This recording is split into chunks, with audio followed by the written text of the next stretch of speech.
Será que é possível que eu chegue a um ponto de duvidar da própria matemática?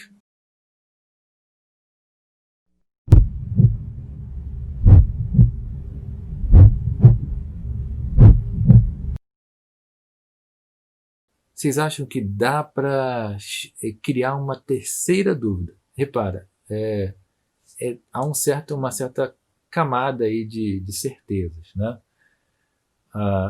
Os objetos muito longe foram facilmente eliminados, os objetos que são do próprio perceptivos foram eliminados com um pouco mais de dificuldade, e agora ele vai tentar eliminar a própria matemática, os dados da matemática. Será que ele consegue criar uma dúvida, né? Uma terceira dúvida que ele consiga eliminar? Vamos lá. Essa aí agora o nosso parágrafo 9, que ele vai começar a introduzir essa noção. Okay? Veja, todavia, há muito que tenho no meu espírito certa opinião de que há um Deus que tudo pode e por quem fui criado e produzido tal como sou. Ora, quem me poderá assegurar que esse Deus que não tenha feito com que não haja nenhuma terra, nenhum céu, nenhum corpo extenso, nenhuma figura, nenhuma grandeza, nenhum lugar, e que não obstante eu tenha os sentimentos de todas essas coisas, e que tudo isso não me pareça existir de maneira diferente daquela que eu vejo?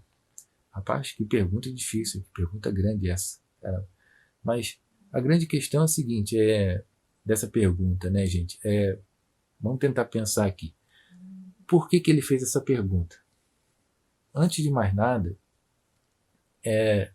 esse Deus, assim, ele poderia fazer você duvidar de todos os universais, né, de todos os conjuntos. Será que todos esses conjuntos que eu tenho na minha mente, na verdade, nunca apontaram para coisas que realmente existem na realidade? Aqui talvez ele poderia até apontar um certo questionamento a respeito das noções universais que a gente tem na nossa cabeça, né? Os conjuntos. O conjunto cadeira, o conjunto figura, o conjunto grandeza, as extensões, aquilo que diz respeito a um aspecto mais matemático, aritmético do mundo. Aquilo ali, eu poderia duvidar disso também? Como que eu colocaria dúvida?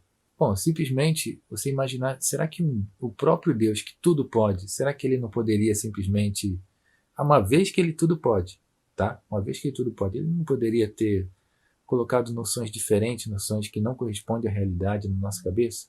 Sei lá, por alguma finalidade qualquer dele. Não sei, a gente nunca sabe os desígnios de Deus, sabe, sei lá, né? Talvez ele tenha algum desígnio lá de ter colocado uma noção diferente da realidade para que a gente talvez não se sentisse muito orgulhoso, alguma coisa assim, para que a gente seja mais humilde. Então colocou noções diferentes na nossa cabeça. Veja, aparece então a figura do Deus enganador, né? Que é meio polêmica em vários aspectos, mas a possibilidade de um Deus, de alguma forma, do Deus lá em questão, que tudo pode, de alguma forma, com a sua sabedoria, decidir enganar os homens. E aí? Veja aí, vamos seguir no texto.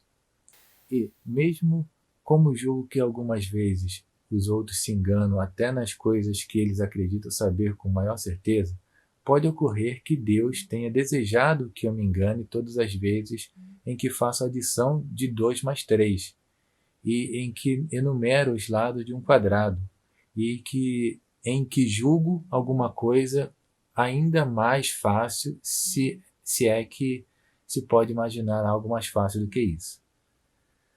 Repara, agora ele colocou a própria aritmética ali. Poxa, será que Deus poderia estar me fazendo parecer que 2 mais 3 é igual a 5, mas na verdade não é igual a 5? Será que Deus está fazendo parecer que as coisas são o quadrado, não tem 4 lados, mas não tem 4 lados, na verdade a gente está achando que tem 4 lados, não sei o quê. Essas noções matemáticas que me parecem ser tão evidentes, tão claras, tão de definição óbvias, né? Será que foram colocadas na minha cabeça por Deus, sei lá, por algum desígnio dele lá de alguma forma, que é tudo misterioso, sabe, sei lá. Então coloca-se então a figura do Deus que está enganando de propósito, de alguma forma, por alguma razão qualquer, para algum desígnio dele lá, não sei, para a gente sei lá, pensar diferente do que talvez para a gente ser mais humilde, sei lá, como eu acabei de comentar. E aí? Olha só que problema, a própria aritmética está sendo colocada em dúvida aqui. Surge então, né, eu vou terminar de ler esse parágrafo antes de botar a questão da dúvida aqui, né? Então eu vou terminar aqui. Mas pode ser que Deus não tenha querido que eu seja decepcionado dessa maneira, pois ele é considerado soberanamente bom. Todavia, se repugnasse a sua bondade fazer-me de tal modo que eu me enganasse sempre, pareceria também que lhe ser contrário permitir que eu me engane algumas vezes. E, no entanto, não posso duvidar de que ele me permita. Então, assim, a questão é o seguinte. Veja, parece que repugna a bondade de Deus fazer com que a gente erre sempre, tá? Mas talvez, assim, a gente possa errar em alguns assuntos. E isso não repugna, né, a bondade dele. Se você for errar sempre, você poderia estar repugnando a própria ideia de Deus como soberanamente bom, perfeito. Mas se você enganar de vez em quando, isso realmente acontece no dia a dia. A gente vê, né? Os sentidos enganam, às vezes a gente calcula errado algumas coisas. Então, é razoável que a gente se engane algumas vezes. E Deus permite esse tipo de coisa. Então, veja, está aberta a dúvida, ok? Então vamos colocar aqui, só para a gente expor de uma maneira mais clara, a gente tem lá, né, a terceira dúvida cartesiana, ok? Você está ali e agora aparece lá, né, a aritmética, a própria matemática, né, vamos botar aqui, e ele está explorando a possibilidade de do Deus enganador. Nossa, o que eu escrevi? Deus enganador. Deus, ele está permitindo ou está até mesmo realizando certas enganações na nossa cabeça, talvez por algum desígnio do pensamento dele, não sei, absoluto que ele tem, não sei. De alguma maneira, ele está permitindo certos enganos, mesmo no nível aritmético e matemático. Olha só que problema. Agora está sendo explorado. Você tem algum critério? Aí sobra o grande problema. Você tem algum critério para separar os momentos em que Deus tem lá um desígnio para te enganar e os momentos que não? Olha só que problemão que o Descartes está colocando aqui. Quer dizer que a própria matemática ela poderia vir a ser colocada em dúvida. Olha só que problema. Haverá talvez aqui pessoas que preferirão negar a existência de um Deus tão poderoso e acreditar que todas as outras coisas são incertas. Ok? Mas não lhes resistamos no momento e suponhamos em favor delas que tudo quanto aqui é dito de um Deus seja uma fábula. Todavia, de qualquer maneira que suponhamos ter eu chegado ao estado e ao ser que possuo, quer o atribuam a algum destino ou fatalidade, quer o refiram ao acaso, quer queiram isto ocorra por contínua série ou conexão das coisas. É certo que, já que falhar e enganar-se é uma espécie de imperfeição, quanto menos poderoso for o autor e a que atribuírem minha origem, tanto mais será provável que eu seja de tal modo imperfeito que me engane sempre. O que acontece, gente? Há um ponto aqui bem interessante para a gente comentar, que é o seguinte. É o ponto de, assim, e se a pessoa realmente não acreditar em Deus, considerar que Deus é uma fábula? Vamos supor essas pessoas que consideram isso. Se o próprio mundo é imperfeito, se o mundo é imperfeito, mais razão ainda, né, há de se considerar que a gente esteja realmente sendo enganado, okay? Pela ordem mesma do mundo. Então, mesmo para aquelas pessoas que consideram que Deus não existe, que Deus é uma fábula, você ainda pode considerar lá a própria estrutura, a ordem do mundo, que poderia ser a base dessa enganação. Então você imagina lá então também o seguinte, se a gente tem lá o Deus enganador, a gente poderia imaginar então a própria natureza enganadora, na sua estrutura lá mesmo de fatalidade, poderia estar nos enganando, tá? Suponhamos que você não acredita em Deus, então você poderia imaginar lá que o próprio mundo estaria te enganando, tá? Aí, seguindo aí no texto, a gente tem lá todas essas análises que, mesmo se você considerar a própria natureza das coisas, você vai ter essas questões aí, né? Razões às quais nada tenho a responder, mas sou obrigado a confessar que, de todas as opiniões que recebi outrora em minha crença como verdadeiras, repara, todas as opiniões que ele recebeu como verdadeiras, não há nenhuma da qual não possa duvidar atualmente. Não por alguma consideração ou leviandade, mas por razões muito fortes e maduramente consideradas. Aí o que acontece, gente? Veja que ele considerou todas as opiniões anteriores e com essas três dúvidas, tá? A dúvida então do engano, a dúvida do sonho e a dúvida do Deus enganador. Com essas três dúvidas, o supostamente natureza enganadora, se você quiser considerar aí também, né? Parece que não há nada que tenha restado disso tudo, tá? Não há nada que tenha restado. Aparentemente, eu posso duvidar de qualquer coisa, qualquer informação, até porque no momento que você duvida da própria aritmética, gente, da própria matemática, acabou, né? Não há nada que possa sobrar mais. E realmente é esse o estado em que ele está aqui, ok? Agora, número 12, ele explora exatamente aquela questão lá, né, do gênio, né, do gênio maligno. Por quê? Ele está pensando o seguinte: Deus ser enganador é meio pesado, né? Então vamos tentar aliviar um pouquinho a coisa aqui, vamos falar do gênio maligno. Então, aparece aqui nesse parágrafo 12. Algumas pessoas podem não ficar muito sei lá, se convencer muito para a ideia de um Deus enganador, né? Vejamos aqui então. No 12 você tem lá: suporei, pois, que há não um verdadeiro Deus, que é soberana fonte da verdade, mas certo gênio maligno, okay? Não menos ardiloso e enganador do que o poderoso, que empregou toda a sua indústria a enganar. Pensar que o céu, o ar, a terra, as cores, as figuras, o som e todas as coisas exteriores que vemos são apenas ilusões e enganos de que ele se serve para surpreender minha credulidade. Considerar-me-ei a mim mesmo, absolutamente desprovido de mãos, de olhos, de carne, de sangue, desprovido de qualquer sentido, mas dotado da falsa crença de ter todas essas coisas. Ok? Repara que ele vai considerar de uma maneira assim, em termos de crença, tipo, talvez se trata de uma falsa crença, porque eu posso estar sonhando, não sei o quê. Esse gênio maligno, ele vem, em certo sentido, também substituir o Deus enganador, porque imagina assim, qual é a questão? Assim como Deus, ele poderia estar lá colocando ideias na sua cabeça, fazendo você pensar de uma maneira diferente, por causa dos desígnios dele, sei lá o quê. Talvez a gente poderia pensar aqui no gênio maligno como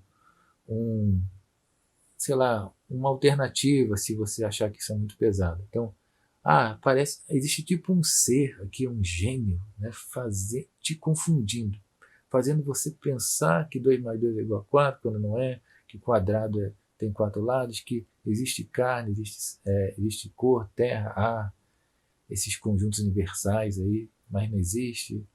Esse é um grande problema. A matemática, então, acaba sendo afetada por esse gênio maligno. Caso você encare de uma maneira muito pesada a questão do Deus enganador, vamos pensar aqui então como um gênio maligno ali atrás do seu lado. Isso poderia ser comparado com Matrix lá, né, com as máquinas, né, as máquinas que fazem as pessoas ficarem presas lá dentro daquela realidade virtual que o pessoal chama de Matrix.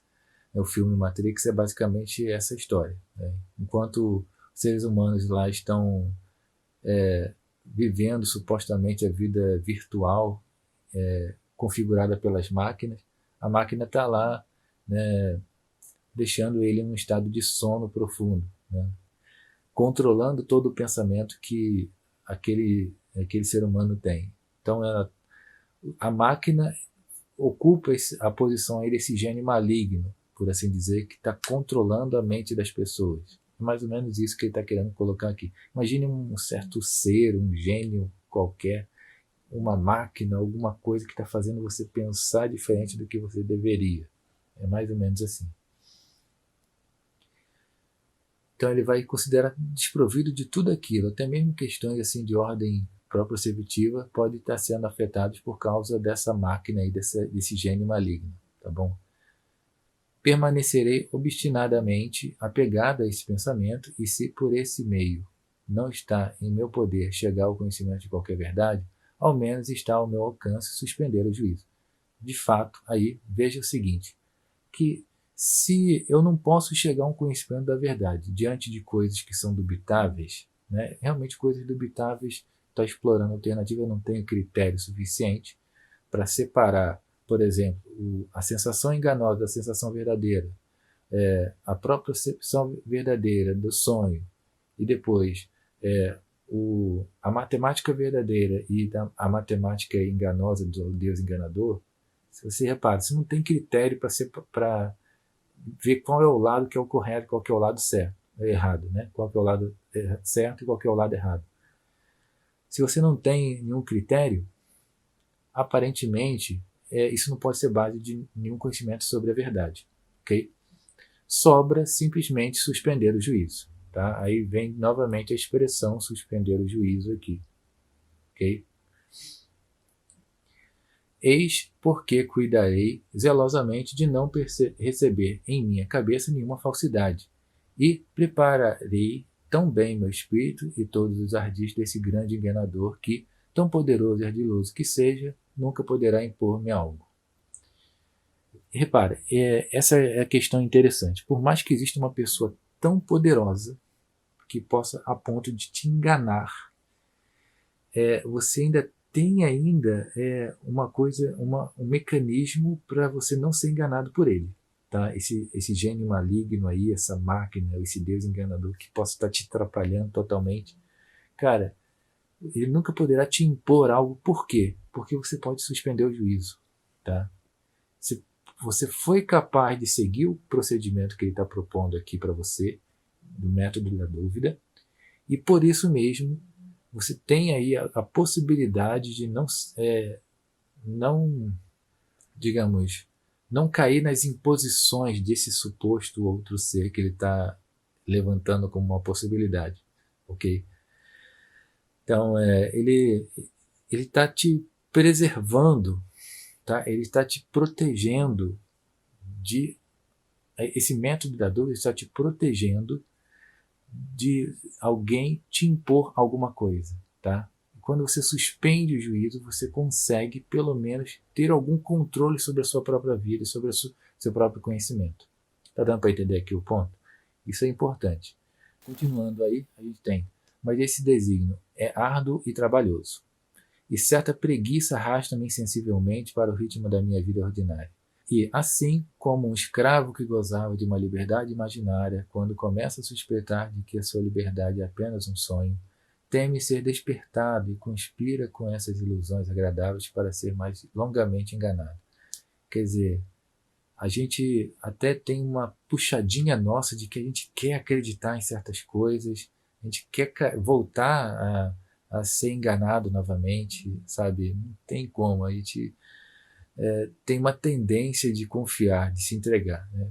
Então a gente quer voltar às ilusões, a gente quer voltar. Assim eu reincido insensivelmente por mim mesmo em minhas antigas opiniões e evito despertar dessa sonolência. Né? Despertar dessa sonolência aí, a questão de despertar de todas essas opiniões erradas. Né? De modo que, de medo de que essas vigílias laboriosas que se sucederam à tranquilidade de tal repouso, em vez de me propiciarem alguma luz ou alguma clareza no conhecimento da verdade, não fossem suficientes para esclarecer as trevas das dificuldades que acabam de ser agitadas. Rapaz, isso tudo, né, todas essas dúvidas que ele acabou colocando, essas 3 dúvidas, a dúvida do engano, a dúvida do sonho, a dúvida do Deus enganador, né, do gênio maligno também, que poderia colocar aí, ou da natureza enganadora, sei lá. Cara, essas 3 dúvidas, elas realmente colocam assim em xeque muita coisa na nossa vida, todas as informações, e tudo ficou realmente agitado. A gente sempre sente aquela tentação de voltar às velhas opiniões. É nesse sentido que Descartes aqui encerra a primeira meditação com uma mente muito agitada, né? Ele basicamente fez isso em um dia, né? E no outro dia ele teria continuado a reflexão. É a sugestão dele mesmo, tá? Em cada dia ele pensa, ele fez uma dessas meditações aqui.